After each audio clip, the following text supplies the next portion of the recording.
Selamat pagi anak-anak sekalian. Ketemu lagi kita pelajaran seni budaya. Hari ini kita akan mempelajari tentang seni musik tradisional.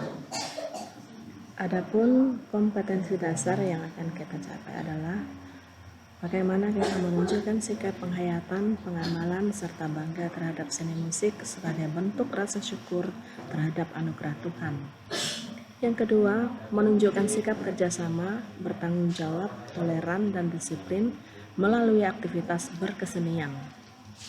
Ketiga, menunjukkan sikap santun, jujur, cinta damai dalam mengapresiasi seni dan pembuatnya. Keempat, memahami simbol, jenis, dan fungsi alat musik tradisional. Dan yang kelima, menganalisis alat musik tradisional sebagai simbol. Adapun tujuan pembelajaran kita adalah pertama, memahami pengertian seni musik tradisional. Yang kedua, memahami tangga nada dan interval pada alat musik tradisional.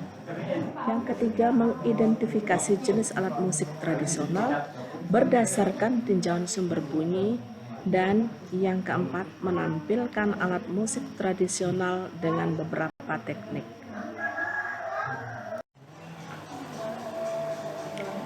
Ini sekilas tentang alat-alat musik tradisional.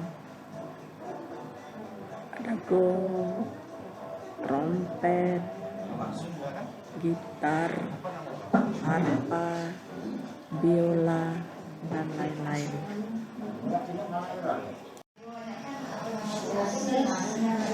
Pengertian dari musik tradisional. Musik tradisional adalah musik yang hidup di masyarakat secara turun-temurun dan masih tetap dipertahankan sebagai sarana hiburan ataupun kegiatan keagamaan.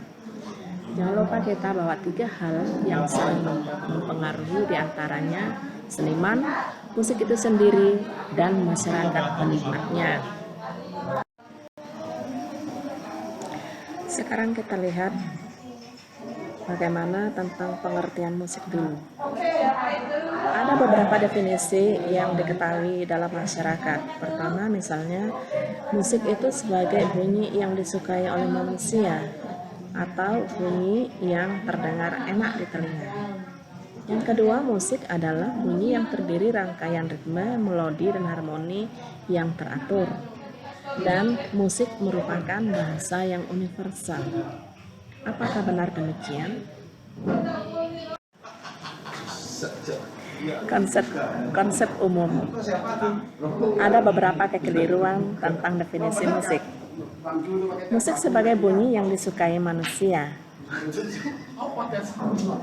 Musik adalah ilmu atau seni yang menggabungkan kombinasi bunyi-bunyi vokal atau instrumen yang terdengar menyenangkan atau ekspresif menjadi suatu komposisi yang memiliki struktur dan kontinuitas yang jelas. Namun para ahli musik atau pendidik musik sering menganggap definisi ini bersifat subjektif. Mengapa? Sekarang coba kita bayangkan, apabila seseorang menyukai jenis musik jazz dan tidak menyukai jenis musik dangdut. Apakah jenis musik dangdut tidak dapat dikatakan sebagai musik? Jawabnya tentu saja tidak. Nah, kalau musik adalah bunyi yang disukai oleh manusia, hanya bergantung pada perspektif seseorang atau sekelompok orang saja. Oleh karena itu, definisi musik sebagai bunyi yang disukai oleh manusia tidak dapat diterima karena definisi tersebut tidak mencakup seluruh aktivitas musik manusia di dunia. Kekeliruan berikut. Musik sebagai bunyi yang terdiri dari ritme, melodi, dan harmoni yang teratur. Definisi musik sebagai bunyi yang terdiri dari ritme dan melodi salah satunya terdapat pada Pocket Music Dictionary tahun 1993. Misalnya dalam kamus kecil itu dinyatakan bahwa musik adalah organisasi bunyi yang melibatkan ritme, melodi, dan harmoni. Definisi lain yang juga sering terdengar adalah musik sebagai bunyi vokal atau instrumen yang memiliki ritme, melodi, atau harmoni yang teratur, seperti dalam musik untuk paduan suara. Pemahaman konsep teratur dan tidak teratur sering berhubungan dengan nilai-nilai dalam suatu kelompok. Kekeliruan berikut bahwa musik sebagai bahasa universal. Kesalahpahaman orang tentang makna musik juga banyak terjadi. Kenyataan ini tidak dapat dipungkiri dengan adanya beberapa pandangan tentang peranan musik dalam masyarakat. Salah satunya adalah musik dianggap sebagai suatu alat komunikasi. Pernyataan Schaeffer tahun 76 mungkin dapat mengarahkan pemahaman kita tentang apa musik itu. Dalam definisi tersebut, Schaeffer tidak membatasi pada ritme atau melodi yang beraturan saja, tetapi melibatkan pula ritme dan melodi yang tidak beraturan. Oleh karena itu, musik akan selalu berkaitan dengan aspek pelaku pendengar. Manusia, musician, sebagai pelaku dalam aktivitas musik. Aktivitas musician seperti memainkan, mengubah, dan menciptakan musik. Musik atau musik sebagai hasil aktivitas musik manusia.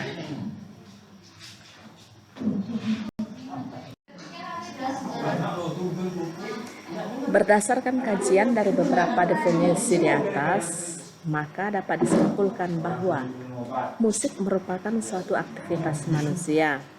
Sebagai konsep, musik dapat didefinisikan sebagai organisasi bunyi, nada, ritme, harmoni, warna suara, tempo, atau dinamika yang digunakan musisi atau pelaku musik untuk dimainkan dalam konteks pendengarnya sebagai upaya untuk mencapai tujuan tertentu. Sekarang mari kita memperhatikan ada 5 jenis alat musik berdasarkan fungsinya.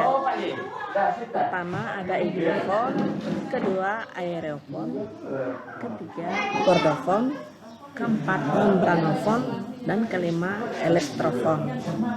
Nanti akan kalian lihat masing-masing apa yang dimaksudkan dengan alat musik tersebut.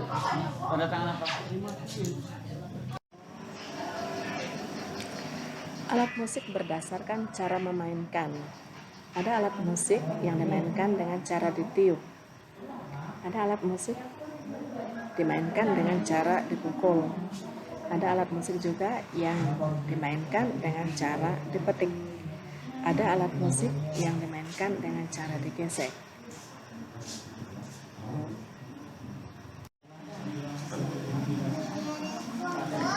Tangga nada dan interval. Dalam teori musik, skala mayor atau tangga nada mayor adalah salah satu tangga nada diatonik. Skala ini tersusun oleh 8 not.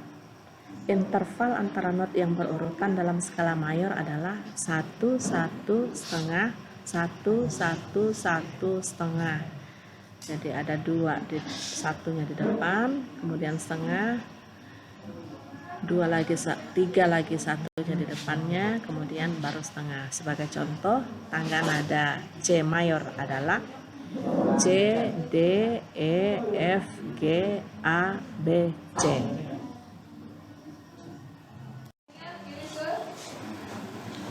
Nah, berikut ini adalah penyusunan tangga nada mayor dalam piano. Kalian perhatikan baik-baik.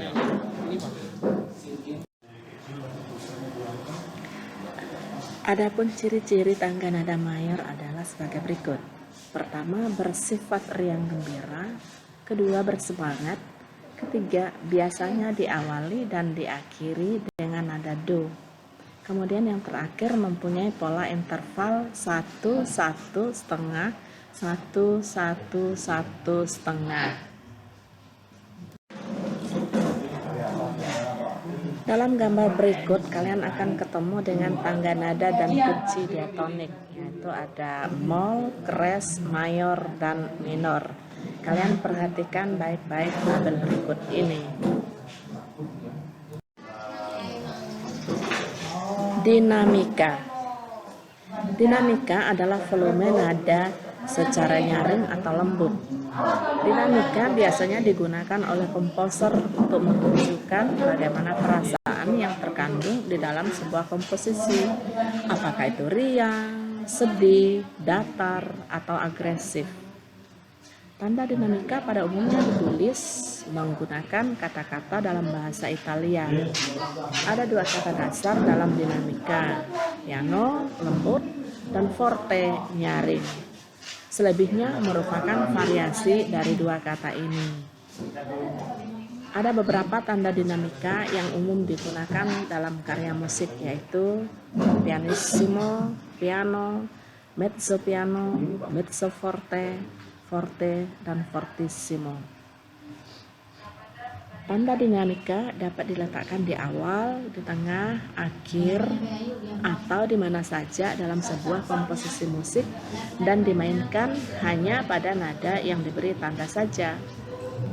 Jika tanda dinamika tidak terlihat, nada dimainkan dengan volume sedang. Tempo merupakan lawan dari dinamika. Ketika seorang komposer ingin menulis perubahan dinamika secara bertahap, maka ditulis dengan tanda crescendo dan decrescendo. Tanda ini menunjukkan bagian mana yang akan secara bertahap nyaring atau lembut. Crescendo digambar dengan dari kecil, buka menjadi besar, sedangkan decrescendo digambarkan dengan buka besar, semakin panjang, semakin lembut, semakin kecil. Hal ini biasa juga disebut dengan penjepit rambut atau hairpin. Hairpin biasanya berada di bawah para nada, namun dapat juga ditemukan di atas para nada, terutama pada partitur vokal.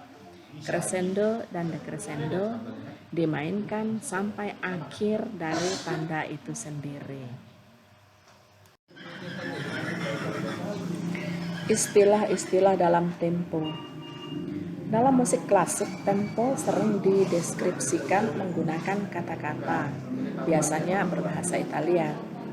Bahasa Italia digunakan dalam penanda tempo, karena bahasa Italia adalah bahasa yang pada umumnya dikuasai oleh para komposer zaman itu.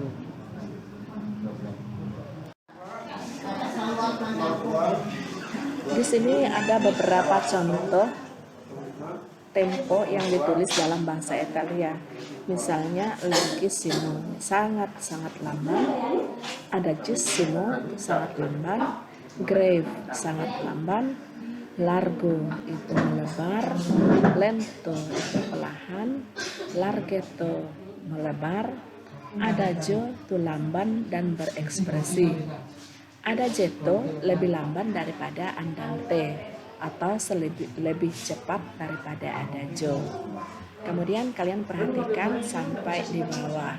Ada andante, andantino, marcia moderato, andante moderato, moderato, allegretto, allegro moderato, allegro, vivace, vivacissimo, allegrissimo, or allegro vivace, presto, prestissimo.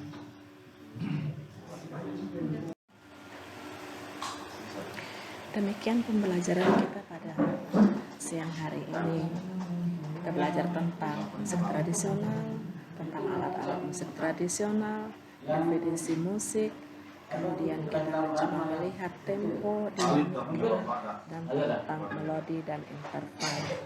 Semoga semuanya bisa bermanfaat dan berguna bagi kalian semua dalam menunjang proses pembelajaran. Sekian dan terima kasih.